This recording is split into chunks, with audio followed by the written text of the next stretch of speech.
Okay, if everybody could take a seat, we are going to get started. Hello. Hello, welcome everyone. Welcome to Cultural Conversations.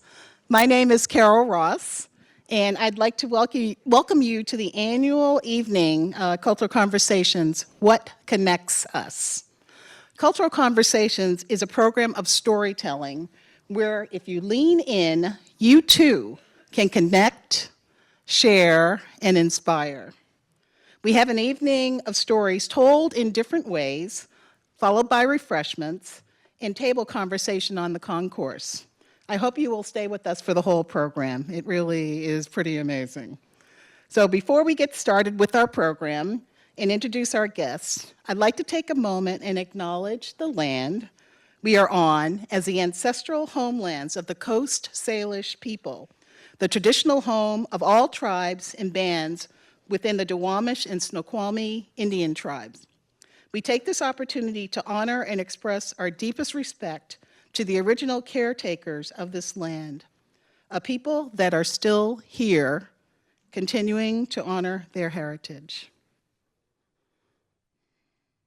Now, I'd like to turn the welcoming over to Mark Heilman, Neighborhood Outreach Manager. Welcome, Mark.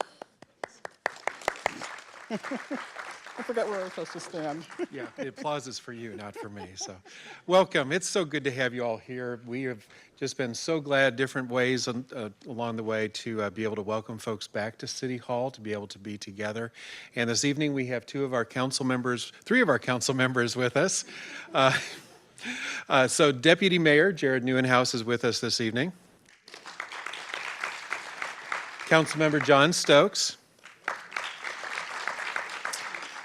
And then providing our welcome from council this evening is Councilmember Janice Son. Janice?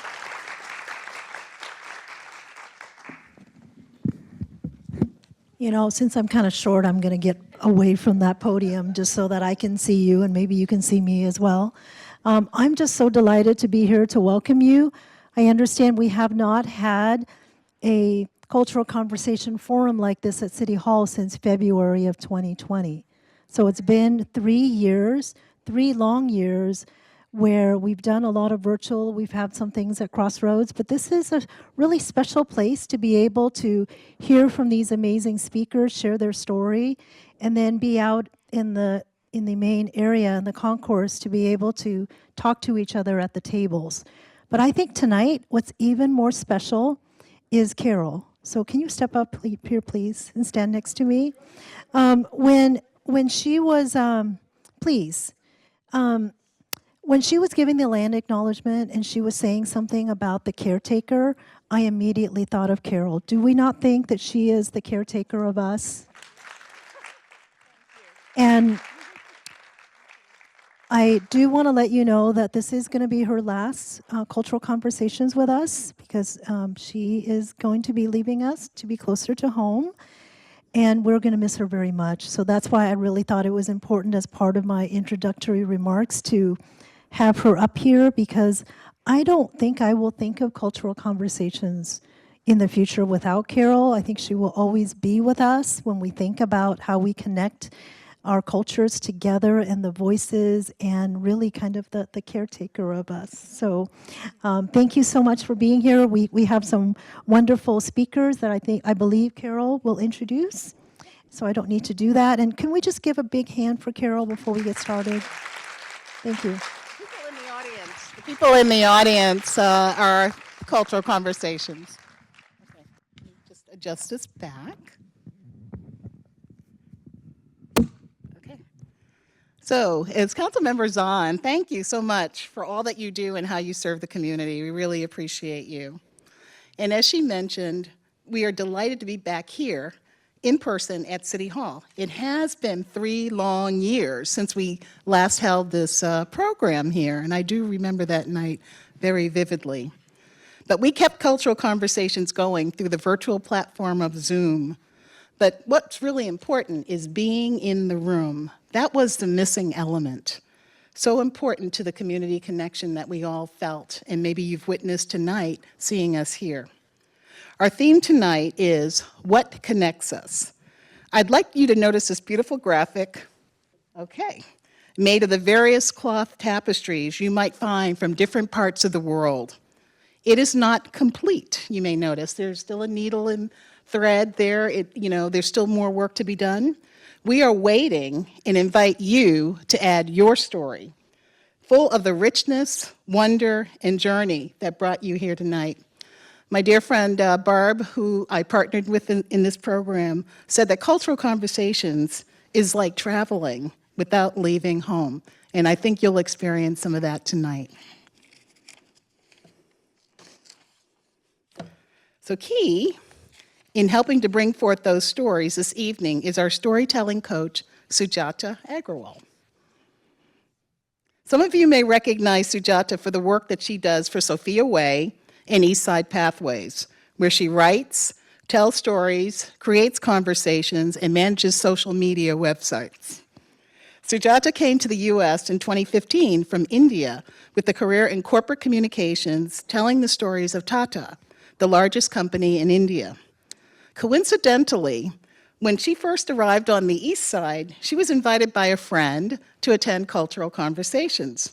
She was so moved by what she experienced, she said, "You must let us help you tell the story of Cultural Conversations." And that she did. What a wonderful collaboration it has been. We created the 2015-2016 Year of Storytelling and a best practices manual so that other people could repeat Cultural Conversations, across the community and now in different parts of the world. Sujata is not only a coach, she has shared her own stories with this audience. So let's welcome Sujata.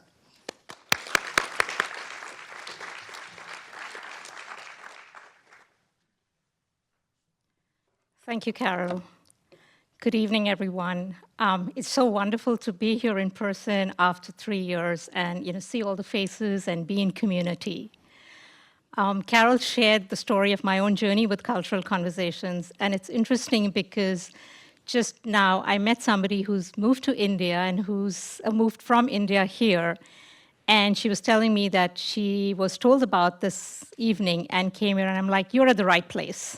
Absolutely at the right place. So let's talk about this evening.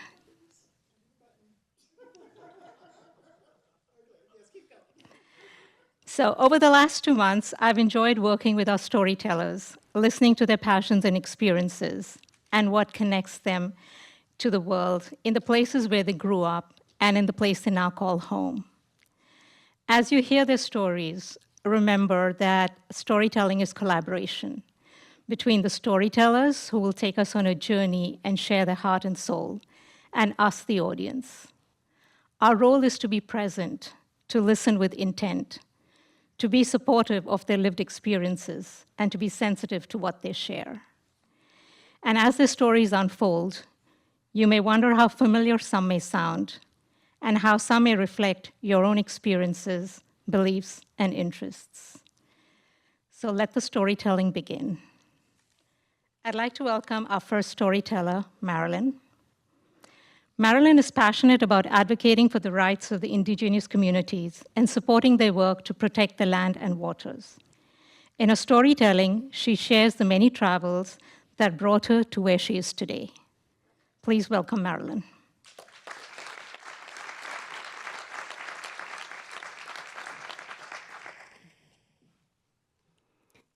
Good evening. My name is Marilyn Mayers. Thank you, Carol, for inviting me, and Sujata for your coaching. And I also want to thank the city for having this program. It's a great program, and a lot of women look forward to it on a monthly basis. So I hope it continues for many years to come. I grew up during my formative years from 7 to 17 in Oakland, California, an ethnically diverse city just east of San Francisco, across the bay. And looking back, I realized many experiences I had then influenced me later in life. My parents would take us 4 kids camping in national and state parks, and I loved going on ranger walks, where I learned a little bit about the native peoples who used to live there. And my family also vacationed at Point Reyes, and I always loved the natural beauty of the Bay Area, the Sierras, the coast. And in high school, I trained to be a docent volunteer at the Oakland Museum. I loved leading groups around the natural history section in particular, and this was my first experience learning and then teaching about ecology, and it made me a lifelong environmentalist. As a teenager, developments in the Bay Area, anti-war protests at UC Berkeley, the rise of the Black Panther Party and Black Power movement in Oakland, and the occupation of Alcatraz Island in the middle of San Francisco Bay by American Indian movement activists left a profound and lasting imprint on me. In 1971, when I was 16 years old, 2 Standard Oil tankers collided under the Golden Gate Bridge.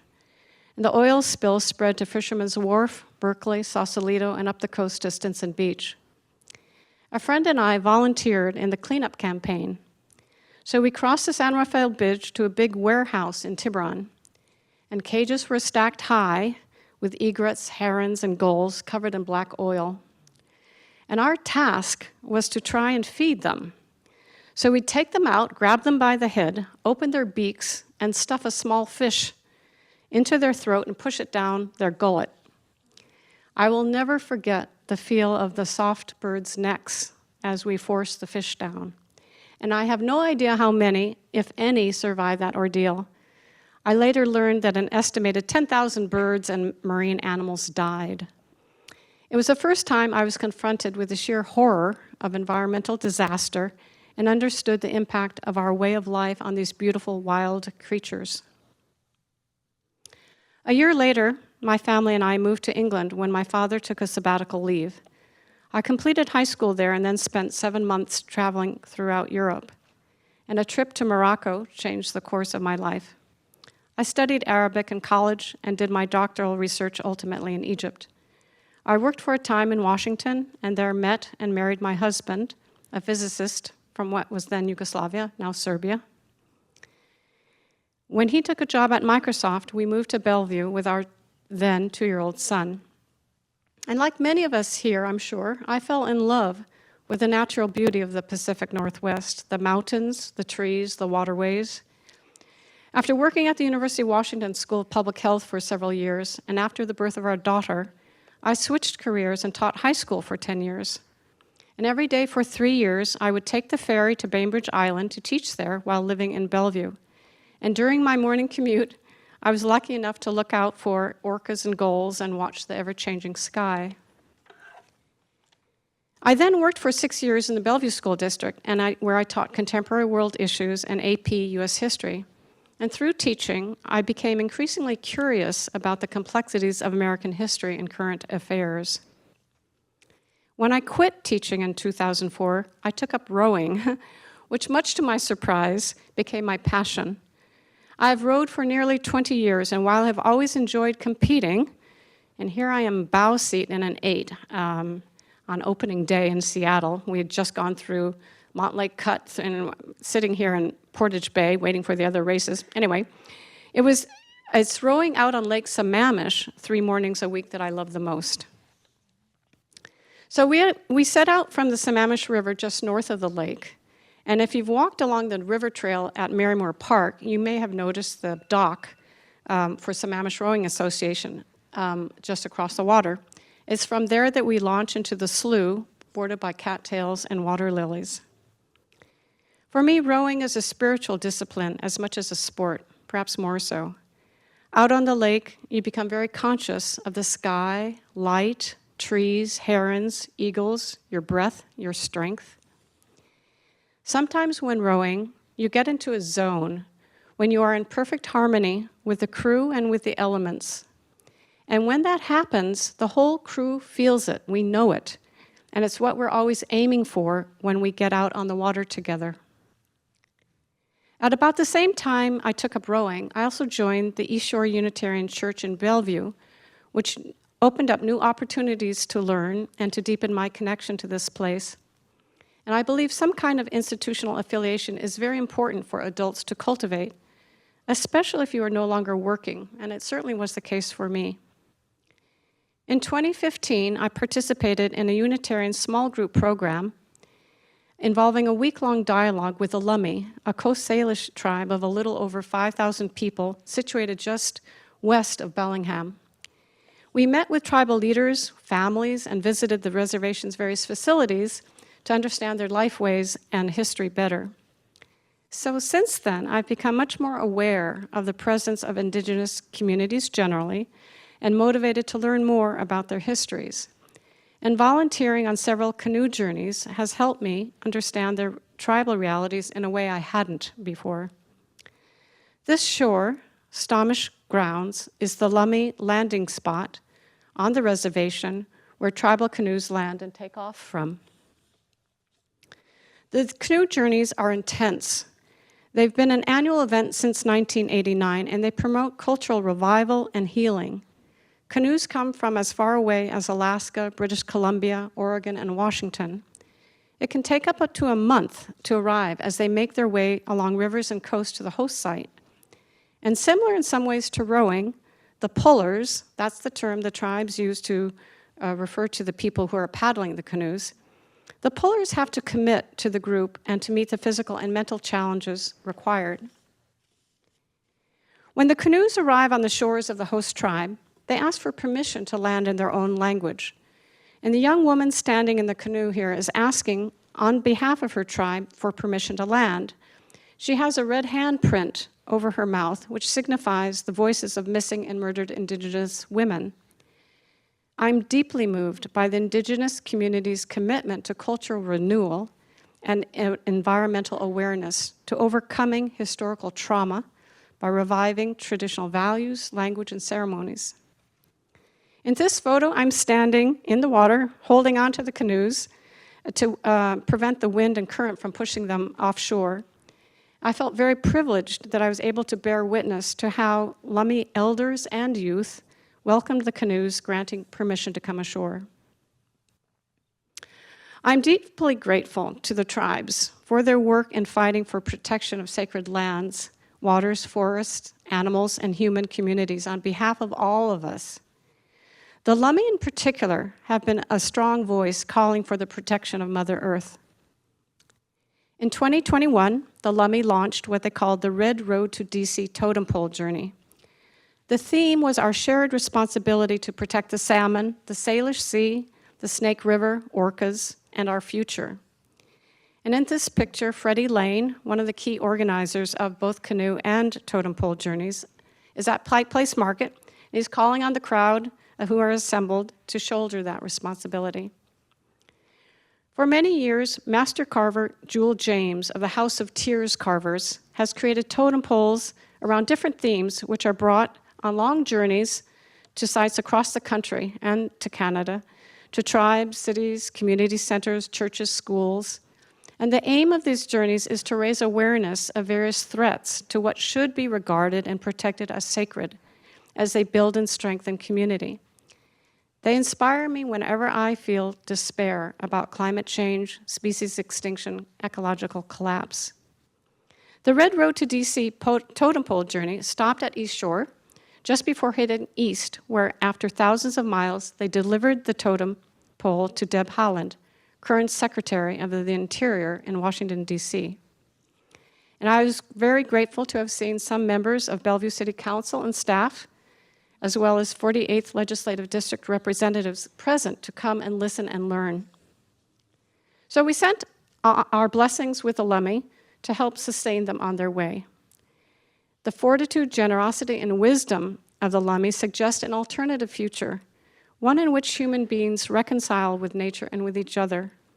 Their commitment helps sustain my own hope for something other than the doomsday scenarios so many of us dread. Living in Bellevue over the past 34 years, I've become deeply rooted to this area and community and feel very protective towards them both. Sometimes I try to imagine how Indigenous peoples must feel, knowing that their people have lived here not just for a few decades, but since time immemorial, as they phrase it. And I think it's important for all of us to acknowledge their histories, tribal rights, and special relationship to the land and waters. Because we also live here now, all of us, we too bear responsibility for protecting the waterways, the Salish Sea, forest, wildlife, and healthy human communities. Finally, I want to share a bit about a special mural that accompanied the Red Road to DC Totem Pole Journey. It is called E Ala E, meaning arise, awaken to the sunrise in Hawaiian.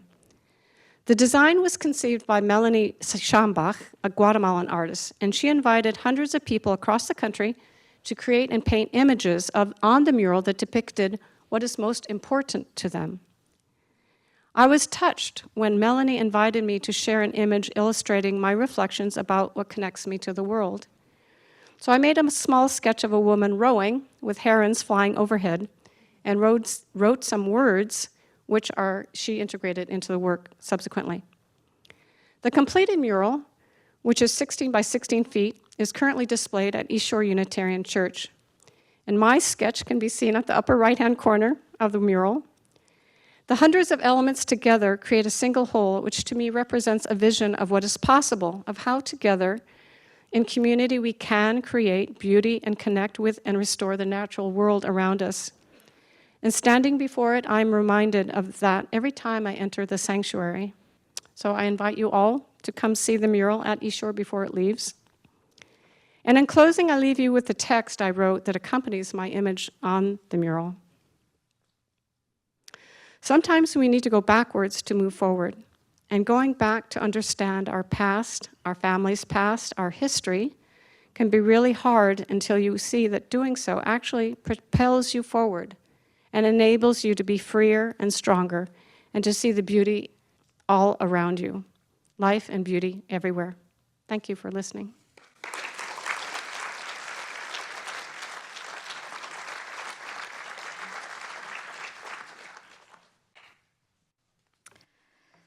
Thank you, Marilyn. Thank you for sharing your passions and pursuits. You remind us how important it is to acknowledge the rich history and culture of the tribes and the land we live in. And thank you for inviting us to see the mural. I'm sure many of us will want to go there. And now I'd like to invite Hind and Cynthia.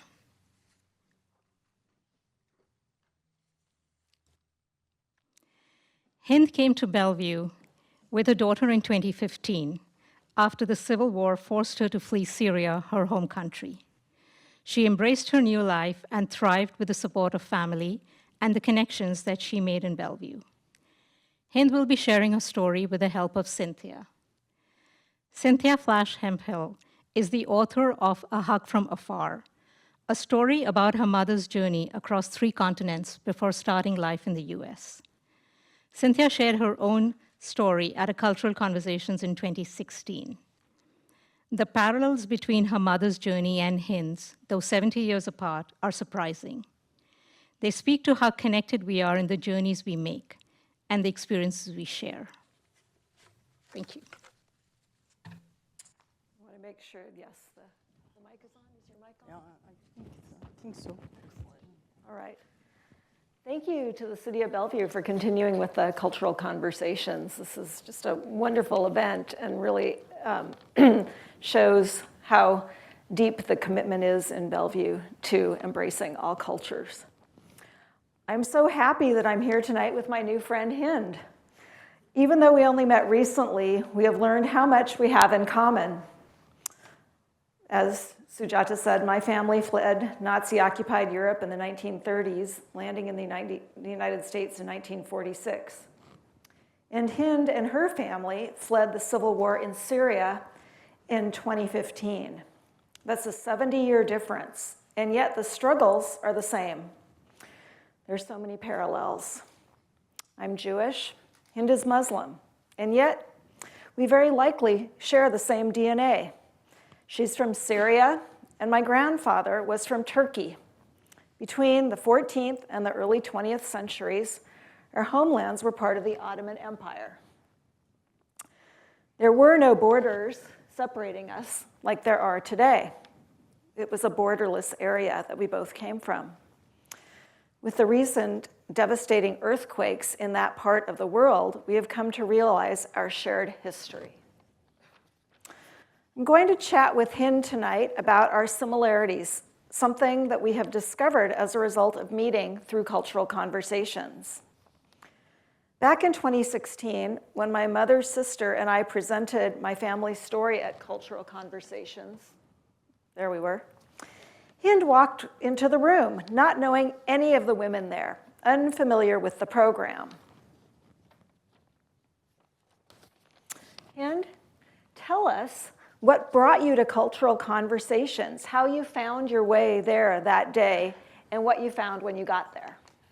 It was accidentally when I recognized there is event there, and I was looking for something new because I was new in this country, and I was trying to learn English and understand English.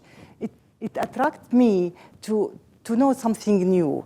That's why I found myself in front of the story that it touched my heart. That's why I came to you, and then I told, oh my God, I have the same with different circumstances. And I liked to share my story. Exactly. You came in and you found your own story by listening to our story. When my family came to this country, they didn't know the language. They had to find jobs. They had to enroll their younger members in schools and integrate into the community. What were some of the challenges that you and your family faced when you came to Bellevue, and how did you manage once you got here? Yeah, we have the same situation. I have a girl with, my daughter was 14 years old, and she came and she needs to learn English, and me too. That's why this is the first barrier we face when we come here first. So I decided to go to the college. The presence of some of our family, like my brother, helped me to enroll in Bellevue College to be learned. And that have some similarity with your story.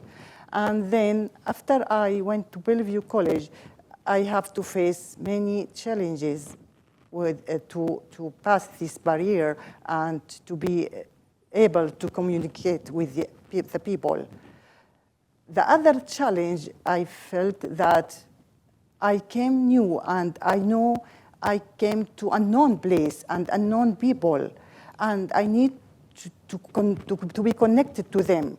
I need to find a way how to be enrolled in the community. So going to Bellevue College gave me the opportunity to involve in the community. Excellent. So our stories are centered around strong women, and today happens to be International Women's Day. My mother led her story out of Nazi-occupied land, and you led your family to escape war-torn Syria. Once in the United States, my family was very concerned about integrating into the new homeland. So the older members found work and the younger ones went to school. And you did the same thing, and you mentioned that you went to Bellevue College and you were a dentist in Syria, and you had to remake yourself when you got here because it was impossible to practice dentistry without going through the program again. So you earned your AA from Bellevue College, and you also completed the city's Bellevue Essentials Leadership Program. What prompted you to get involved in the city of Bellevue in that way? I should say I am grateful to Bellevue College because I'm not getting the education, academic education only, but I got the opportunity to communicate people and to connect to the people. It's the first step that I got to be able to go to the Bellevue City and enrolled in Essential Bellevue City. I like Bellevue because it has a lot of the diversity. Bellevue College has this diversity, and not only got education. I have met many people from other backgrounds, and I have to understand their culture, and I have to understand their background and respect them. This situation made me who I am now. And now you have a job. You're working as a connector with King County Housing Authority. You help other new immigrants get the services that they can in King County. You have come from so far to the United States, and you came with your 14-year-old daughter. You're giving back. What does that mean to you to be able to give back in this new homeland? It's a kind of helping people to be connected to the community.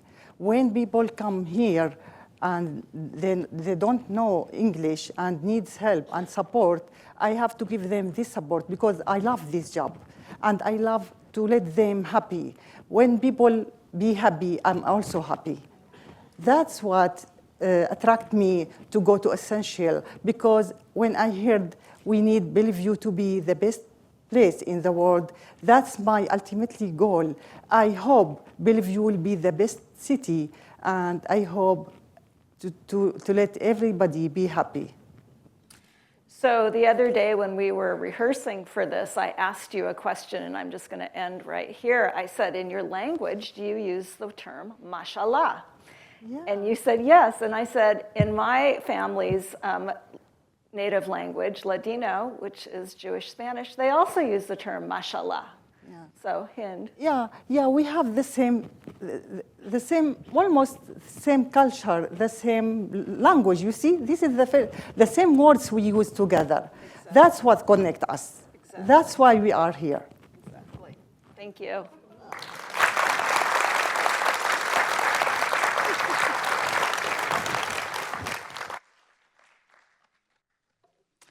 Thank you. Thank you, Hind, for sharing your story.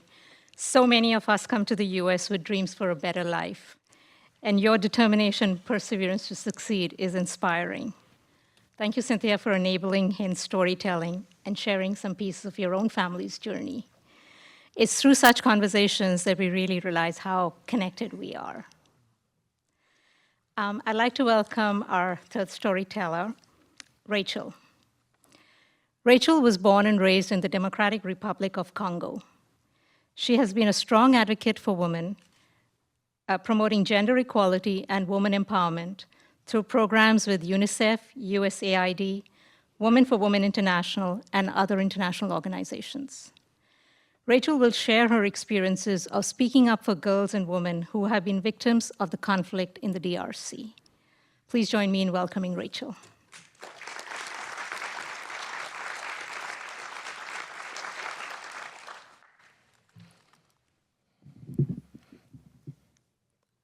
Thank you, Sujata. Good evening, ladies and gentlemen. I am so happy that you could come here to listen to our stories. So special thanks to the organizer, Sujata, Carol, and Mark, for giving us the opportunity to tell our stories. Mine is centered around what I do. So why do I choose to embark on that journey? And what have been some of the achievements so far?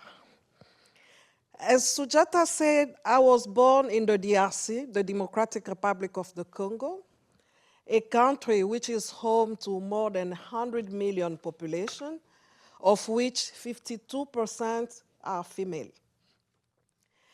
And in that country, it's so endowed with mineral resources, natural resources. It's very rich, the soil. But if you look at the Human Development Index, for instance, we are among the bottom countries, which means the population is poor. And of that, we are even speaking about feminized poverty because women's situation is even worse. But I am what I am today because of the support that my father gave me. And I'm sure he's watching over me now from where he is. May he continue to rest in peace.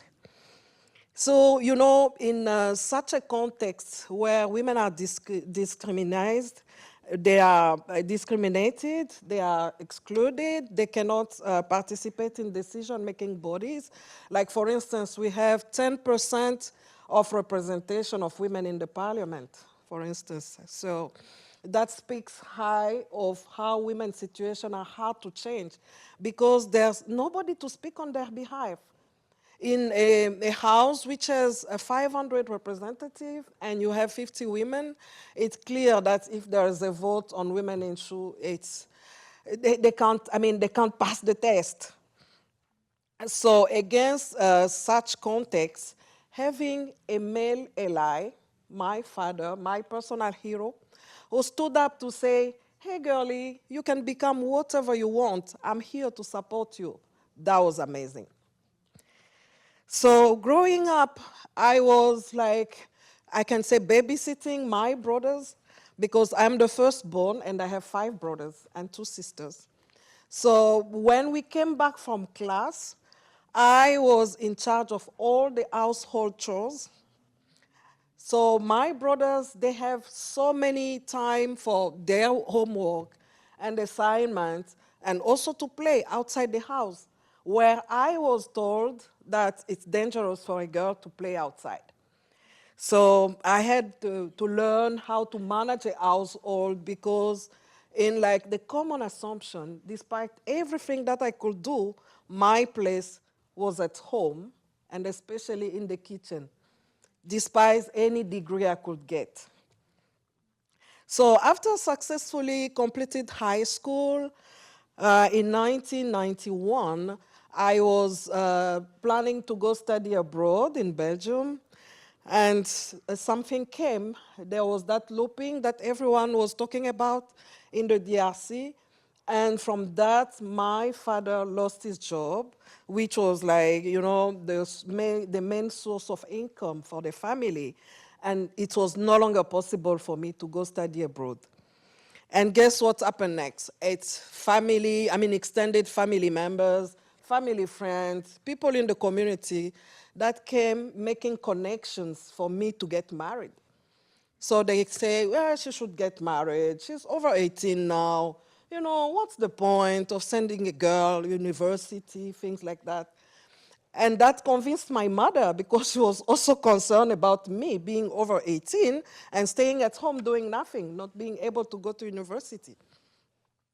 But at that time, my father stood up saying, hey, I need to hear from my daughter before making any decision because I don't want her later in life to say, okay, I had opportunity to further my education, but dad say no. Or maybe she would say, okay, I found a husband, but that forced me into studying, and now my life is a mess. So he gave me that opportunity to participate in that decision that was affecting my life, and that was powerful.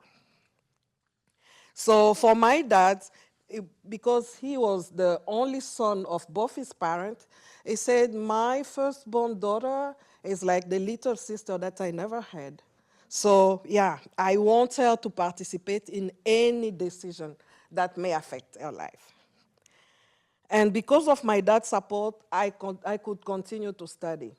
But since I could not enroll at that time at university, what I did is getting a job. I worked for 3 years, but for the whole 3 years, I only saved money for 1 year of study. But for me, I was saying, okay, I need to do that because later in life, I'll show my children that at least I tried it. I could make it if I had support, the financial support that I needed. And believe me, in that year, I worked so hard that I got like almost A's in all my courses. And at the end of that first year of study, something came up, a funding to support intelligent girls who were also connected to church because it came through the bishop of the Catholic Church. And I got the funding because I was studying development studies at the Catholic University of Kinshasa, and I was bringing theory into practice, supporting my parish. I was involved in the Peace Commission, the Peace and Justice Commission, and the Development Commission of my parish.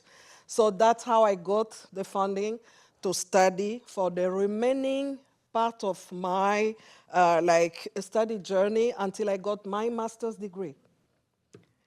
So that gave me the license to start working. And talking about that work, you know, DRC is a paternalist society. When you speak about women's empowerment, men hear it like you are saying disempowering men. So the major constraint will be the men fighting you, standing on your way. And I grew up witnessing women losing their marriage, being abandoned by husband because they were accused of being incapable of giving birth to male children. It was only later in high school, as I was studying biochemistry, that I understood that in any circumstances, a woman cannot be held responsible of, the sex, of the gender of the child to be born. Because in that chromosome thing, a woman can only give an X. But it's the man who has the Y that determines the sex of the child. So from there, I said, no, I need to put an end to this nonsense. Women, I need to support them so that at least they know. And from there, I started my career fighting for social justice. That was like my main thing. And at the beginning of my career, I was working on an environmental project, fostering, water, sanitation, and hygiene. As you know, in Africa, the cost of healthcare is high. And with the population being poor, because it is said, if you look at the literature available, they will tell you that in the DRC, the majority of population live below $1 per day. So helping them, cleaning the environment, avoiding those like sicknesses that would have come due to poor management of, water and sanitation and hygiene, that was helpful. That's where I started. And following that, the second step was like supporting girls' education in a project in rural area in the Kasai. In those, there are two Kasais, two provinces, Kasais in the DRC, where women don't even have access to health care. They need the husband permission. So when the husband is not there and has traveled, the woman needs a permission from a male member of the husband's family. That's how bad it is. So girls could not attend school because they have to get married because the dowry that is being paid on them will be used for their brothers to go get married.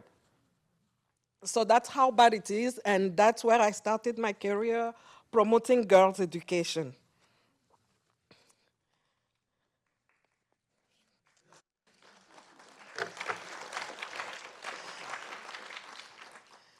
So from that journey, empowering women and girls, there are some, if I can start telling about the result, I think I have achieved more, but for the sake of time, I may highlight like two of what I'm so proud of. The first one is influencing gender-sensitive strategies and policies at government level, and even legislation, because I was working for USAID as a gender specialist. As you know, if you get a US ambassador, in Africa, holding you by hands and taking you somewhere to speak up, everyone listens because it's like Uncle Biden talking. So I was able, to push on gender-sensitive legislation and policies and strategies at government level. That is like the legacy. But at the same time, also promoting gender equality, gender integration within the organization I was working for.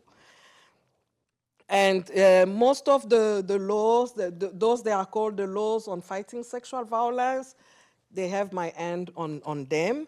And also the amendment of family code. The DRC family code had like 80 paragraphs that were discriminatory to women and children. Meaning a woman could not have a bank account. She needed marital authorization. A woman could not travel without marital approval.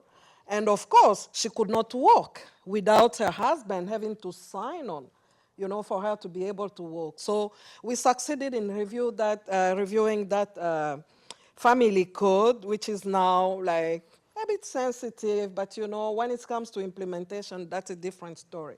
But at least the environment is there, the enabling environment is there. And another thing I can mention is negotiating to release children from armed group and forces. I was working on supporting community reintegration, social reintegration of those children that were enrolled by force into those armed group and rebel movement. And it was so empowering, you know, as a journey. Negotiating with war lord, like they call them, you know, you are coming there, yes, little Rachel, with just my driver and my colleagues, and you see all those men, and the first thing you notice is even the arm. So, you know, talking to them and then saying, yes, I am a mother and my heart is broken, I need those children, that was like among the moments I enjoyed in life, although I was scared, you know, deep inside. But we managed to release them, and particularly girls, because they were used as sexual slaves. So there are horrible things ongoing out there when they talk about that war in Eastern DRC. And most of them came back to the community with kids as a result of the rape.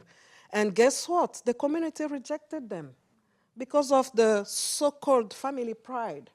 So they were rejected, discriminated, excluded, because they brought children out of shame.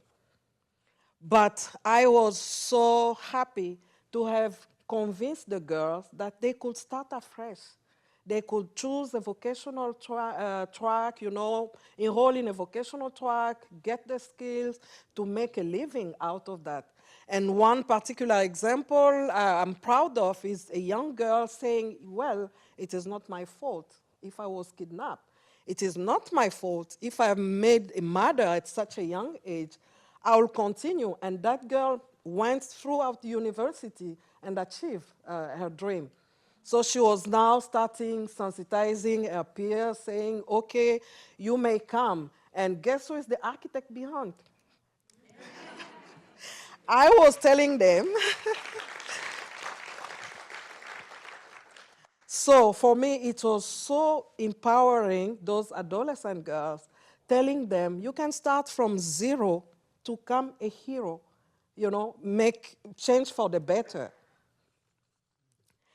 So the rationale behind everything that I do, like I said in the beginning, it's about social justice. You know, being able to fight for justice, you know, to end violence, to promote gender equality, you know, promote social justice has been an empowering journey. And at the core of it, I was conducting gender analysis, you know, in a given community or within the framework of a project that provided me with evidence-based, you know, recommendation. You can't tell me that is not true because this is what I saw there. And then I consulted with the population so we could identify those gaps that could be like integrate, inform policy or inform project and program and so on. So I will maybe close by sharing one example of a female leader empowering me, another woman, you know, providing me space in such a high-level decision as the United Nations Security Council. So that was last year. I came in May 12th, we had the Women for Women annual luncheon for fundraising. And I was speaking, I was one of the panelists of that. And I think the event was broadcast. And after that, I went to San Francisco to continue meeting with our donors and supporters. And while in San Francisco, I received an invitation from the ambassador, Linda Greenfield, who remembered that I used to write very good speeches for her and talking points while she was coming to DRC, meeting with the officials. And then she invited me to speak as a civil society spokesperson at the open debate she was chairing on the protection of civilians during armed conflict. I was so honored. And at the same time, I felt so powerful, you know, demanding for accountability to all the member states. All these big men out there were listening to me, And then, you know, just giving a speech, having to stop from time to time, calling her saying, Madam President, you know, to stress on an issue, that was very powerful. And hearing those ambassadors, like CEOs of big organizations, quoting my speech and what I said, that gave me a sense of, you know, like achieving an objective, at least at that part of the journey. So as you can agree with me, those resolutions that are made by member states, they are just pieces of documents if they are not implemented. But I felt so powerful demanding them to put on like the real resources. Don't tell us stories. Don't write documents where everybody will not read. And in fact, they are written in English, and in my country, we speak French. So it gave me the opportunity to tell them to put the actual resources that were needed, you know, to protect women, to protect all the civilians during armed conflict. So I will share with you an excerpt of my speech. Maybe I need to step aside. Women are uniquely and disproportionately affected by the cycles of poverty and displacement in the DRC, as are other marginalized populations and vulnerable ones, such as children, the indigenous people, the people living with disability, and the elderly. To ensure better humanitarian access and to better protect all civilians, we believe that gender transformative approaches and local women's organizations must be part of the strategy from the start.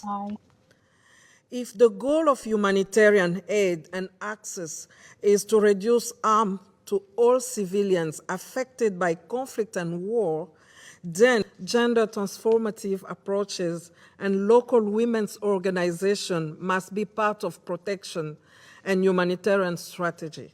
Gender transformative means that the decision-making and planning processes at all levels would appropriately value and recognize the resourcefulness and capabilities of women in civil society as leaders.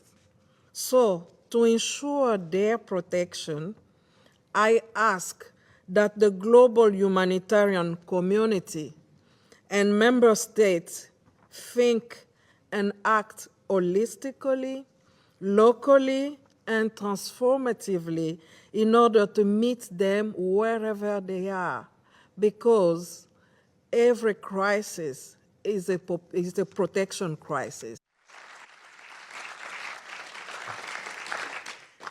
So the goal of sharing all this is to encourage each one of us here to use every single opportunity that arises to speak up for the benefit of the marginalized one and other affected populations. Speaking up against injustice and violence will contribute to a safer world where every human being at different levels and circumstances feel safe. Thank you for listening.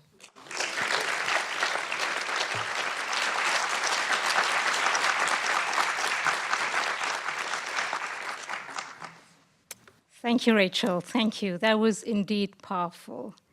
And thank you for speaking up and reminding us to speak up for and advocate for girls and for women.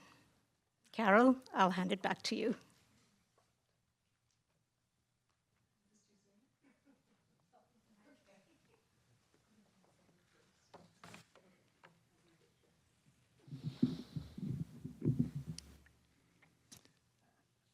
One of the things that I love about Cultural Conversations is it's a place to connect, it's a place to share, it's a place to inspire.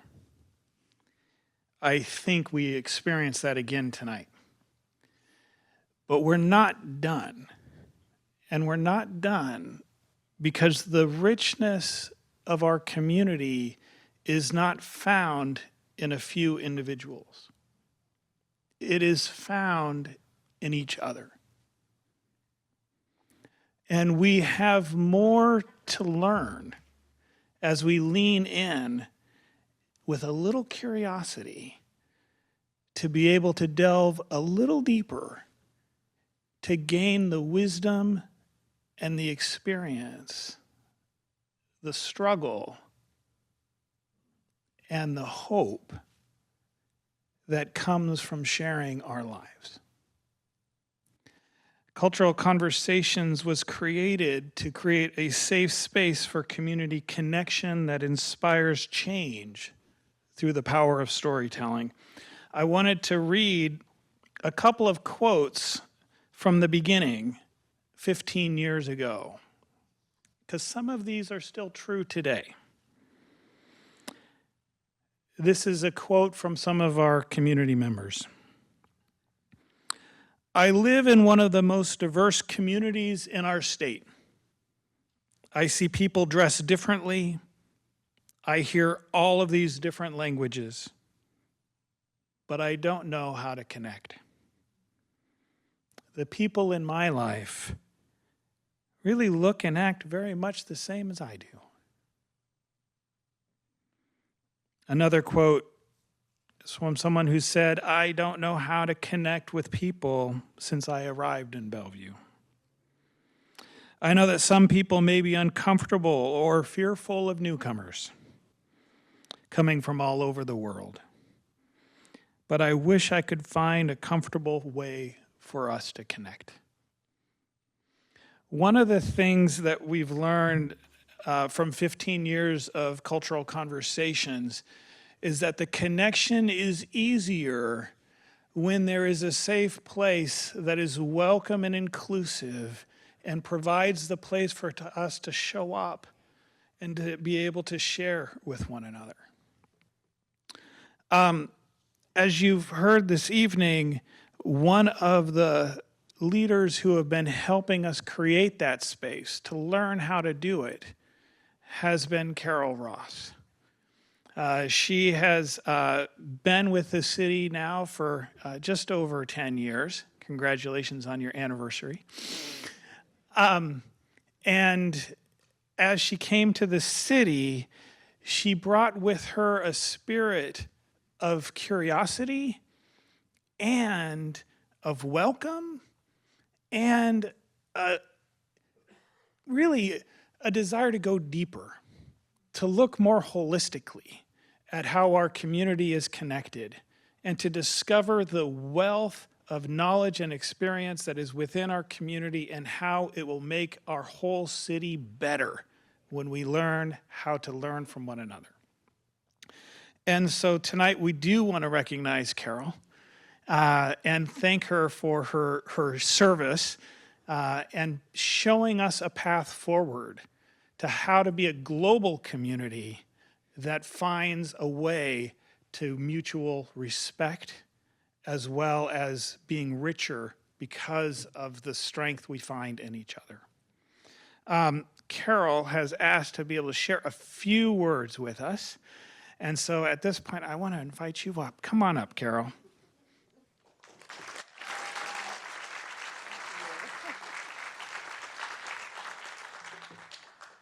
Ooh, okay. Hi. Hi. Just going to take a minute here to look around. Hi. Hi. Hi, Jessica. Hello. I just want to thank you, City of Bellevue, for this opportunity to serve the public. Thank you to Deputy Mayor Neuenhuis, Councilmember Stokes, Councilmember Zahn, and the city's leadership team led by City Manager Brad Miyake, who wasn't able to be here tonight. And of course, I want to thank Community Development, which is the home of this program. And I want to recognize the three wise M's, and that's Michael Cotterman, Mike McCormick Huntelman, and Mark Heilman. And our neighborhood outreach team, Julie and Teresa, where are you? Thank you.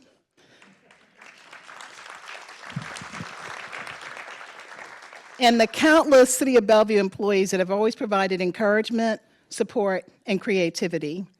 Thank you, graphics. I know you're not here right now, but you are always with us with these wonderful, amazing graphics that we get to create every year, Salvatore and Christine.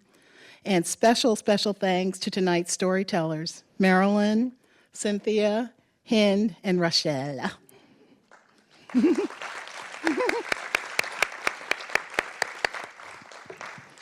When I moved here in 2008, it was a roller coaster ride.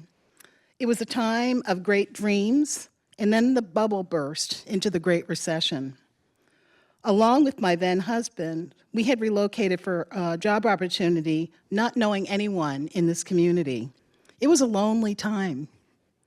I found Mini City Hall through a volunteering webpage, and Ying Carlson and Barb Taninga became my first managers. Here I go. I volunteered there for 3 years before actually joining the city. It was at that early time that Cultural Conversations, launched by Barb and Julie Ellenhorn, it was just beginning. I became part of that group, and I told my story. The group was very small at that time, maybe about 25 women.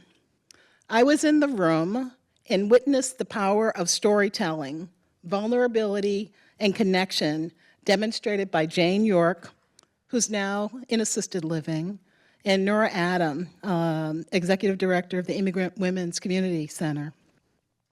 In that moment, fear of other cultures was both revealed and reconciled. That connection between those two women became like mother and daughter, and is still strong. I've had an opportunity to meet women and men from all over the world. In this role, I am so honored to listen to stories from the community and bring them forward. The people who are attending tonight are the ones who really deserve the applause. There are so many in this room and in the community who have inspired me. They are the ones who have given so much of themselves, more than I could probably even give of myself. The confidence that they have shared would provide continuing more years of stories. That kind of trust only happens through relationship building and when somebody is ready to share their stories. I want to thank also Debbie Lacey and Sujata Agrawal helping to tell these stories. I encourage you to keep this program going for women in the community, for those already here and those who are yet to come. If you have ever told your story, brought ideas forward, or have been part of table conversations, I would really like for you to stand. If you've ever shared a story in Cultural Conversations, brought the ideas forward, participated in table conversations, provided encouragement all along the way, thank you. It has been my greatest life journey to be part of this community. Cultural Conversations is far more than a program. As you heard, it's an opportunity to connect, share, and inspire. Thank you so much. I will carry this practice with me in my heart back to my original Boston home, and I will miss you all. Thank you.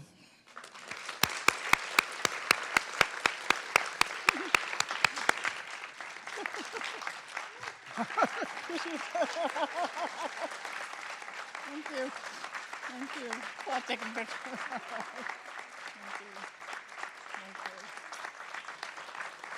I'm going to let you sit in a minute. Okay, you want me to sit now? Yep. Okay, thank you. I'll clear the table. Thank you. You can have a seat Thank for you, a minute. everybody. We have promised Carol we're going to keep our acknowledgments and gifts small over the next few weeks. She has enough to pack. We're not going to give her anything that requires bubble wrap.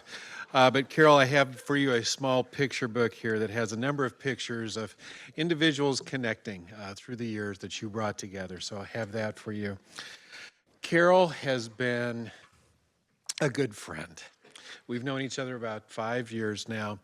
And when Carol, so just to let you know, I'm kind of Carol's boss, but not really.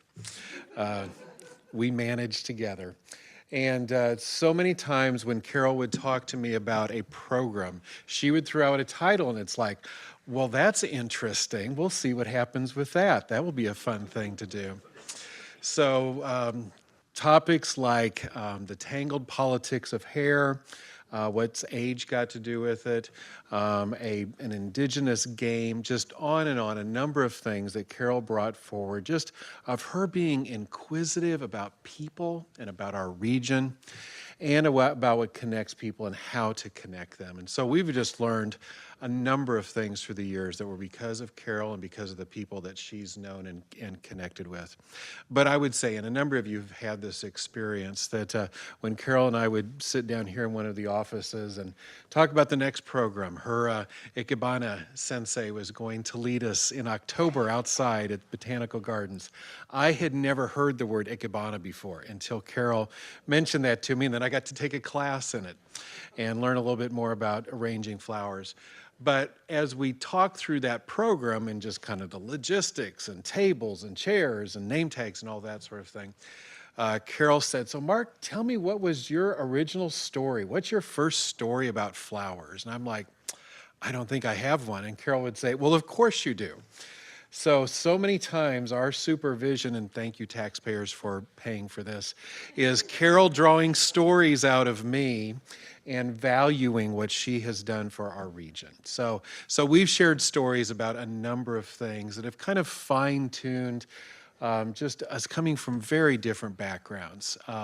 So if Carol and I can connect and can draw out stories from each other, and that next question, because we really care about the answer, and even more so care about the person. That is what Carol has brought and has elevated in the city of Bellevue and throughout our region. She's very active throughout the entire region. So Carol, on behalf of, including people, many that emailed me over the last week and said, "I can't be there," please pass on my thanks and gratitude to Carol. Carol is going to be with the city through about April 5th or something like that, so you can still email her. As she mentioned, she is going back to her family home in Cambridge. And we're going to stay in touch, and she is going to do the next chapter of her life with things that she has learned here and things that she has taught us as well. So, Carol, on behalf of many hundreds of people, and from me, I've said a number of times, I love you, I'll miss you. We love you, we'll miss you.